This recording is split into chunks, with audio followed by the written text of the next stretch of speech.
내가 독일 사람이 맞는지 모르겠어요. 한국어를 하나도 모르는데 오늘 무대에서 울었습니다. 2025년 7월 베를린 우버 아레나. 1만 7천석이 매진된 그날 밤, 한 독일 중년 남성이 공연장을 나서며 한 말이다. 수만 명의 관객이 모인 곳에서 마이크도 없이 전해진 목소리 하나가 독일의 심장을 울렸다. 그는 한국어 가사를 이해하지 못했지만 한 남자의 노래가 마음을 울렸다고 했다. 그 주인공의 이름은 에녹이다. 평소 화려한 조명도 격렬한 퍼포먼스도 없는 무대. 오직 단정한 정장 차림과 한 곡의 찬송가. 그리고 믿을 수 없을 만큼 순한 눈빛과 정제된 감정. 그가 무대에 올랐을 때 누구도 그날 밤 무슨 일이 벌어질지 예상하지 못했다. 조용한 독일 한복판에서 예상치 못한 일이 벌어졌다. 한국어 찬송가 한 곡이 시작되자마자 전 관객이 마치 약속한 듯 입을 열고 따라 부르기 시작한 것이다. 그 장면은 전율 그 자체였다. 독일 관객들은 단어 하나하나를 정확히 발음했고 심지어 박자까지 한국어 원곡과 거의 일치했다. 처음엔 당황한 듯 웃던 에녹은 노래 도중에 말을 멈췄고 관객들을 바라보며 미소도 짓지 못한 채 그 자리에 멈춰섰다. 무언가 믿을 수 없는 일이 벌어지고 있다는 듯 그는 조용히 속삭이듯 말했다. 지금 이게 진짜냐고, 혹시 몰래카메라가 아니냐고. 그의 표정엔 놀람과 당황, 감사와 벅참이 동시에 담겨 있었다. 마치 예고 없이 찾아온 기적 앞에서 아무 말도 할 수 없는 사람처럼. 그리고 그 순간 이 공연은 단순한 투어나 이벤트가 아닌 하나의 역사로 기록되기 시작했다. 사람들은 물었다. 에녹은 누구이며 이 조용한 사람의 노래가 어떻게 낯선 타국의 수만 명을 하나로 만들었는가? 왜 독일은, 그것도 음악 장르의 장벽이 높다는 이 나라에서 이토록 한국어 가사에 반응했는가? 모든 질문의 중심엔 한 사람, 에녹이 있었다. 그리고 그날 밤, 우리는 단순히 노래를 들은 것이 아니라 어떤 진심을 목격했다. 이제부터 그 무대 뒤편에 감춰진 이야기들을 따라가 보려 한다. 에녹의 베를린 공연은 단순한 해외 무대가 아니었다. 그것은 그가 살아온 음악 인생의 전환점이었고 그가 품어왔던 믿음이 처음으로 국경을 넘어 울려 퍼진 순간이었다. 그는 이전에도 여러 차례 국내 콘서트를 통해 관객과 깊이 있는 교감을 나눠왔지만 유럽 대륙에 직접 발을 디딘 것은 이번이 처음이었다. 런던에 이어 두 번째 도시로 선택된 베를린은 그에게 있어 가장 큰 도전이자 가장 두려운 장소였다. 이유는 단순했다. 독일은 음악적으로는 고전과 철학의 본고장이었지만 외국 대중음악에 대해선 엄격하고 보수적인 시선을 갖고 있었다. 더욱이 종교적 정서를 담은 한국어 찬송가가 이곳에서 받아들여질 것이라는 보장은 그 어디에도 없었다. 그런 배경 속에서 에녹은 공연 당일 아침 인터뷰 자리에서 이렇게 말했다. 자신은 단지 감사의 마음을 노래하러 왔다고, 그 마음이 언어를 초월할 수 있기를 바란다고. 그는 언론 인터뷰에도 최소한으로 응했고 무대 뒤에서도 조용히 악보를 넘기며 리허설을 반복했다. 관객을 향한 기대보다는 혹시라도 이 마음이 닿지 않으면 어쩌나 하는 걱정이 컸다. 하지만 그의 걱정은 무대에 올라서는 그 첫 순간부터 무너져 내리기 시작했다. 첫 곡은 하나님의 은혜였다. 피아노와 첼로로 시작되는 서정적인 도입부가 아레나를 감쌌고 에녹의 목소리는 낮고 깊게 울렸다. 한 음 한 음이 정직하게 흘렀고 관객들은 숨소리조차 아껴가며 집중했다. 그런데 곡이 중반에 접어들자 믿기 어려운 일이 벌어졌다. 전석의 관객들이 한국어 가사를 입에 담기 시작한 것이다. 그것은 단순한 합창이 아니었다. 발음, 억양, 박자 모두가 섬세하게 맞아떨어졌다. 누군가가 따로 가르친 것도 아닌데 마치 모두가 함께 연습이라도 한 듯한 떼창이었다. 에녹은 노래를 멈췄다. 그리고 마이크를 입에서 떼고 관객을 바라보았다. 순간 조명이 멈춘 것처럼 공연장은 정적에 휩싸였다. 그가 조용히 한 발 앞으로 걸어 나오며 중얼거렸다. 지금 이게 진짜냐고. 눈앞에 이 광경이 혹시 준비된 연출은 아닌지, 누군가 장난이라도 친 건 아닌지 묻고 싶었다. 하지만 관객들은 여전히 진지한 눈빛으로 그를 바라보며 다음 가사를 기다리고 있었다.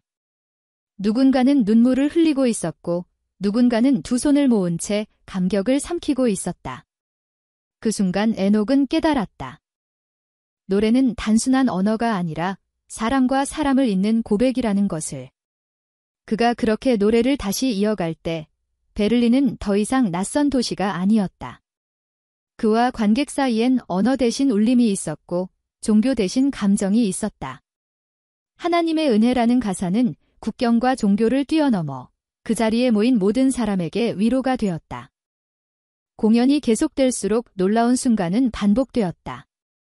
두 번째 곡으로 선택된 주의 음성을 내가 들으니가 시작되자 관객들은 아예 멜로디를 먼저 흥얼거리며 따라 불렀다.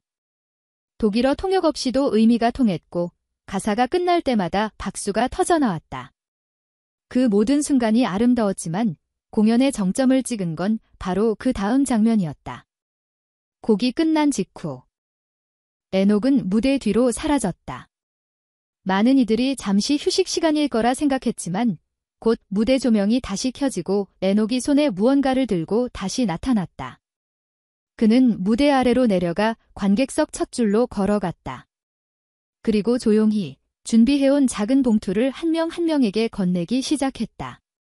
봉투 안엔 자필로 쓴 감사 편지와 함께 감람나무 모양의 작은 브로치가 들어 있었다. 그 편지는 한글과 독일어가 함께 적혀 있었다. 시편 23편 중 한 구절을 발췌한 문장. 모든 것은 내 잔이 넘친다는 표현으로 마무리된 짧은 문장이었다. 관객들은 봉투를 열어본 순간 울기 시작했다. 어떤 사람은 가슴에 브로치를 바로 꽂았고 어떤 사람은 편지를 가슴에 꼭 안고 눈을 감았다. 그 장면은 마치 하나의 종교의식 같았고 동시에 하나의 인류적 경험이었다. 공연의 마지막 곡은 시편 23편이었다. 에녹은 연단 앞에 앉아 기타를 안고 노래를 시작했다. 처음엔 혼자였다. 하지만 곧 관객석 곳곳에서 화음이 올라왔다. 누군가는 바이올린을 꺼냈고 누군가는 휴대폰의 피아노 앱을 켜고 조용히 반주를 더했다. 자발적인 연주와 합창. 기술도, 조명도, 연출도 없었다. 오직 사람들의 목소리만이 울려 퍼졌고 에녹은 그 위에 가만히 멜로디를 얹었다. 곡이 끝났을 때 관객은 일어나지 않았다. 박수도 없었다. 모두가 조용히 그 공간을 감싸 안고 있었다. 30초간의 정적. 그것은 감사와 경외가 섞인 시간이었다. 그제서야 누군가가 조용히 손을 들었고 이후엔 큰 함성과 함께 에녹의 이름이 울려 퍼졌다. 에녹은 고개를 숙인 채 조용히 속삭였다. 자신은 오늘 독일에서 하나의 기도를 드렸을 뿐이라고.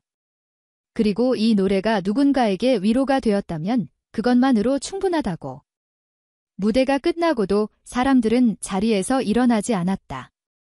누군가는 편지를 펼쳐 다시 읽었고 누군가는 조용히 한국어 가사를 검색하기 시작했다. 어떤 독일 중년 부부는 공연장을 나서며 말했다. 오늘 이후 자신은 매일 아침 한국어 찬송가를 들을 것이라고. 그리고 언젠가 한국을 직접 방문해 그 감정을 전하고 싶다고. 그날 베를린은 울었다. 울음의 이유는 단순한 감동이 아니었다. 그것은 언어도, 문화도, 신념도 초월한 단 하나의 진심에 대한 반응이었다. 에녹은 그날 노래를 부른 것이 아니라 기도를 전했다. 그리고 그 기도는 수천 명의 마음을 두드렸다. 아무도 예상하지 못한 이 감동은 결국 한국의 한 남성 성악가가 만들어낸 조용한 기적이었다. 에녹의 베를린 무대가 끝난 지 며칠이 지났다. 하지만 그날의 울림은 여전히 독일 사람들의 가슴 속에 남아 있었다. 공연장을 나서며 눈물을 훔치던 중년 남성은 집으로 돌아가 다음 날 아침 가족들과 함께 그가 받은 자필 편지를 펼쳐 읽었다고 했다. 노랫말은 이해할 수 없었지만 마음은 이해되었다고 말했다. 그는 SNS에 이렇게 적었다. 이건 공연이 아니라 기도였고 노래가 아니라 위로였다고. 그렇게 수많은 후기들이 올라오기 시작했고 에녹의 이름은 독일 음악 커뮤니티에서 연일 회자되었다. 놀라운 것은 그 반응이 단지 팬심에서 비롯된 것이 아니라는 점이다. 독일 공영방송 라디오에서도 에녹의 무대를 소개했고 한 클래식 음악 평론가는 그의 노래를 두고 이렇게 평했다. 그는 목소리로 공간을 정화했고 가사로 시간을 멈췄다. 그 어떤 기계도 기술도 대신할 수 없는 진짜 사람이었다고. 에녹은 대형 기획사의 홍보도 언론의 스포트라이트도 없이 오직 음악 그 자체로 유럽 무대에 자신의 이름을 새겼다. 에녹은 그 다음 도시로 이동하면서 한 인터뷰에서 이렇게 말했다. 나는 무언가를 증명하러 온 것이 아니라 진심을 나누러 왔다고. 그리고 지금은 오히려 내가 위로받고 돌아가는 기분이라고 덧붙였다. 그는 베를린에서 받은 모든 편지와 선물을 가방에 소중히 챙겨 넣었고 하나하나 눈으로 확인한 후 감사 카드로 답장을 보낼 예정이라고 했다. 어느 누구에게도 소홀함 없이 정성으로 마주하는 그의 태도는 노래보다 더 큰 감동이었다. 베를린의 그날 밤은 이제 많은 이들에게 하나의 상징이 되었다. 그것은 언어의 장벽을 뛰어넘은 예술의 순간이었고 편견과 차별을 무너뜨린 인간성의 승리였다. 수만 명의 독일인이 한국어 가사로 하나 되어 함께 울었던 그 순간, 에녹은 단지 한국의 한 남자 가수가 아니었다. 그는 마음을 노래하는 사람으로 세계와 통하는 소통의 창이 되었다. 지금도 많은 사람들이 그의 무대를 회상하며 묻는다. 도대체 그 남자는 누구였냐고. 어떻게 이토록 조용하고 단정한 사람이 전 세계를 울릴 수 있었냐고. 우리는 그 대답을 알고 있다. 그것은 거창한 수식어가 아니라 단 하나의 마음에서 비롯된 울림이었다. 그리고 그 마음이 오늘도 누군가의 귀가 아닌 마음 속에서 조용히 울리고 있을지도 모른다. 당신은 그 노래를 들어본 적이 있는가? 아니, 당신은 그런 노래를 누군가에게 불러본 적이 있는가?